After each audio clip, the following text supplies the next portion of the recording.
നമസ്കാരം.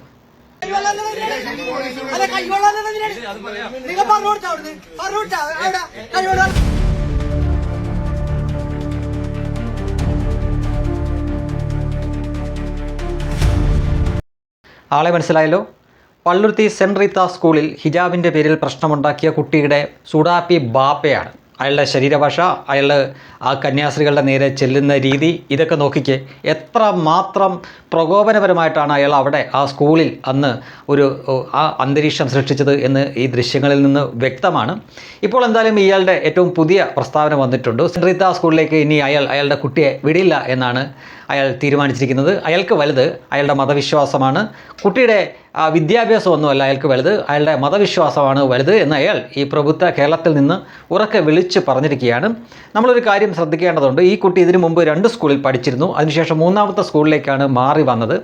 ആദ്യം തന്നെ ആ സ്കൂളിൽ ഈ കുട്ടിയെ അഡ്മിഷൻ കൊടുക്കുന്ന സമയത്ത് വ്യക്തമായും അവരുടെ നിബന്ധനകളൊക്കെ പാലിക്കാമെന്ന് എഴുതി ഒപ്പിട്ട് കൊടുത്തതിന് ശേഷം മാസങ്ങളോളം ഒരു പ്രശ്നമുണ്ടാക്കാതെ നടന്നതിന് ശേഷം ഏറ്റവും ഒടുവിൽ ഈ മാസമാണ് ഇവർ ഈ പ്രശ്നത്തിലേക്ക് പോയത്. അപ്പോൾ ഇത്ര കാലവും അവർ ഈ പറയുന്ന മതവിശ്വാസം അവർ എവിടെ ഒളിച്ചു വെച്ചിരിക്കുകയായിരുന്നു എന്ന് നമ്മൾ സാമാന്യ ബുദ്ധി കൊണ്ട് ചിന്തിക്കേണ്ടതാണ്. ഇതൊക്കെ ആസൂത്രിതമായിട്ട് തന്നെ ചിലർ കൊണ്ടുവരുന്ന വിവാദങ്ങളല്ലേ എന്ന് സംശയിക്കേണ്ടിയിരിക്കുന്നു. കാരണം ഈ കേരളത്തിൽ ഒരുപാട് സാധാരണക്കാരായിട്ടുള്ള മുസ്ലിങ്ങൾ ഓരോ ദിവസവും പുതുതായി നവീകരിച്ചു കൊണ്ടിരിക്കുകയാണ്. അതായത് തങ്ങളുടെ പെൺകുട്ടികൾ വിദ്യാഭ്യാസം നേടണം, ജോലി കിട്ടിയാലും കുഴപ്പമില്ല, അവർക്ക് തട്ടം നിർബന്ധമല്ല, ഹിജാബ് നിർബന്ധമല്ല എന്ന് പറഞ്ഞുകൊണ്ട് ഒരു ബഹുസ്വര സമൂഹത്തിൽ സാമൂഹ്യ ജീവിയായിട്ട് ജീവിക്കട്ടെ, എല്ലാ മതസ്ഥരുടെയും കൂടെ ജീവിക്കട്ടെ എന്ന ഒരു പുരോഗമന നവോത്ഥാന ചിന്താഗതിയോടെ ജീവിക്കാൻ തയ്യാറാവുന്ന മുസ്ലിങ്ങളുടെ എണ്ണം ഓരോ ദിവസവും കൂടിക്കൂടി വരുന്നുണ്ട് എന്നതൊരു യാഥാർത്ഥ്യമാണ്. പക്ഷേ അങ്ങനെയുള്ളവരുടെ എണ്ണം കൂടിയാൽ ഇതുപോലുള്ള മതം വിറ്റ് ജീവിക്കുന്ന, മതവിശ്വാസം വിറ്റ് ജീവിക്കുന്ന മറ്റു ചില ഉദ്ദേശങ്ങളുള്ളവരുടെ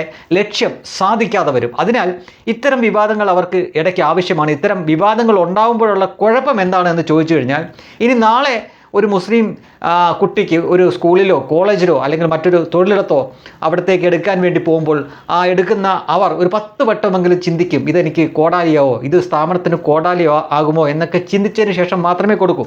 ഇപ്പോൾ തന്നെ നമുക്കറിയാം, എറണാകുളം പോലുള്ള ചില സ്ഥലങ്ങളിൽ ഒരു മുസ്ലിം കുടുംബത്തിന് അല്ലെങ്കിൽ ഒരു മുസ്ലിം നാമധാരിക്ക് വീട് വാടകയ്ക്ക് കിട്ടാൻ പ്രയാസമാണ്, ഫ്ലാറ്റ് കിട്ടാൻ പ്രയാസമാണ്. ഇത് അവർ തന്നെ പരാതിയായിട്ട് ഉന്നയിക്കുന്നത്. അപ്പോൾ ഇത്തരം കാര്യങ്ങൾ മറ്റിടങ്ങളിലേക്ക് കൂടി വ്യാപിക്കും. അങ്ങനെ വരുമ്പോൾ എത്ര നവോത്ഥാനമായിട്ട് ചിന്തിക്കുന്ന അല്ലെങ്കിൽ എത്ര മതേതരമായിട്ട് ചിന്തിക്കുന്ന മുസ്ലിം പോലും തങ്ങൾ പാർശ്വവൽക്കരിക്കപ്പെടുകയാണ്, ഒറ്റപ്പെടുകയാണ് എന്നൊരു ചിന്ത വരും. അങ്ങനെ വന്നു കഴിയുമ്പോൾ അവർക്ക് പിന്നെ ആശ്രയിക്കാൻ SDPI, PFI അല്ലെങ്കിൽ ഇതുപോലുള്ള ഈ തീവ്ര ചിന്താഗതിയുള്ള സംഘടനകൾ മാത്രം ഉള്ള ഒരവസ്ഥ വരും. അപ്പോൾ സ്വാഭാവികമായിട്ടും അവരും ഇവരെ പോലെ ആവും. അത് തന്നെയാണ് ഇവർ ലക്ഷ്യം വെക്കുന്നത്.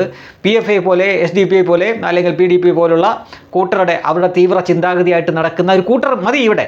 അത്തരക്കാരെ വാർത്തെടുക്കാൻ വേണ്ടിയിട്ടുള്ള ശ്രമമാണ് നമ്മൾ ഈ നിസ്കാരമുറിയുടെ വിവാദത്തിന് പിന്നിലും അതേപോലെ തന്നെ ഹിജാബ് വിവാദത്തിന് പിന്നിലുമൊക്കെ ഉള്ള ഈ അജണ്ടയിൽ നമുക്ക് കാണാൻ സാധിക്കുന്നത്.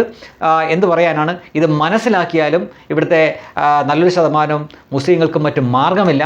ഇവരുടെ പിന്നാലെ പോയേ പറ്റൂ എന്നൊരു അവസ്ഥയിലേക്ക് വരും. കാരണം ഇത് മറ്റു മതസ്ഥരിൽ ഉണ്ടാക്കുന്ന ഒരു അരക്ഷിത ബോധമുണ്ട്. ഇവർക്ക് തങ്ങൾ ജോലി കൊടുത്താൽ അല്ലെങ്കിൽ അഡ്മിഷൻ കൊടുത്താൽ തന്നെ ഭാവിയിൽ ഒരു പ്രശ്നമുണ്ടായാൽ ഭരണകൂടം പോലും തങ്ങളുടെ കൂടെ നിൽക്കില്ല. അപ്പോൾ അന്ന് പുലിവാലി പിടിക്കുന്നേക്കാൾ നല്ലത് എന്തെങ്കിലും കാരണം പറഞ്ഞുകൊണ്ട് ഇവരെ ഒഴിവാക്കി വിടുന്നതല്ലേ എന്ന് ആളുകൾ ചിന്തിച്ചു തുടങ്ങും. അങ്ങനെ ഓരോ സ്ഥലത്തു നിന്നും ഇവരെ ഇങ്ങനെ ഒഴിവാക്കുമ്പോൾ അവർക്ക് സ്വാഭാവികമായിട്ടും തോന്നും തങ്ങൾ ഒറ്റപ്പെടുന്നു, പാർശ്വവൽക്കരിക്കപ്പെടുന്നു. അങ്ങനെ വരുമ്പോൾ ഒരു അഭയത്തിന് വേണ്ടിയിട്ട് SDPയിലോ PFI പോലുള്ള PFI ഇപ്പോൾ നിരോധിച്ചിരിക്കുകയാണ്. സ്വാഭാവികമായിട്ടും അതിൻ്റെ പേര് മാറി പുതിയ പേരിൽ വലിയ താമസമില്ലാതെ തന്നെ വരും. അപ്പോൾ അത്തരം ഒരു ആശയത്തിലേക്ക് അവർ പോകും. അങ്ങനെ അത്തരക്കാരുടെ എണ്ണം കൂട്ടുക, അതിനുശേഷം ഈ സമൂഹത്തിൽ അശാന്തി വിതയ്ക്കുക, പറ്റുമെങ്കിൽ കേരളത്തിൻ്റെ ഭരണം പിടിക്കുക, പിന്നീട് ഇന്ത്യയുടെ ഭരണം പിടിക്കുക. അങ്ങനെ ദീർഘകാലമായിട്ടുള്ള ലക്ഷ്യമാണ് അവർക്കുള്ളത്. പക്ഷേ നിലവിൽ അതൊന്നും സാധ്യമല്ലാത്ത രീതിയിലാണ് സോഷ്യൽ മീഡിയയുടെ വളർച്ചയൊക്കെ കൊണ്ട് അവരെത്തി നിൽക്കുന്ന വലിയൊരു പ്രതിസന്ധി. പക്ഷേ എന്നിട്ടും പറ്റാവുന്ന തരത്തിലൊക്കെ അവർ ശ്രമിച്ചു നോക്കുന്നതാണ് നമ്മൾ ഈ കണ്ടുകൊണ്ടിരിക്കുന്ന വിവാദങ്ങളെല്ലാം.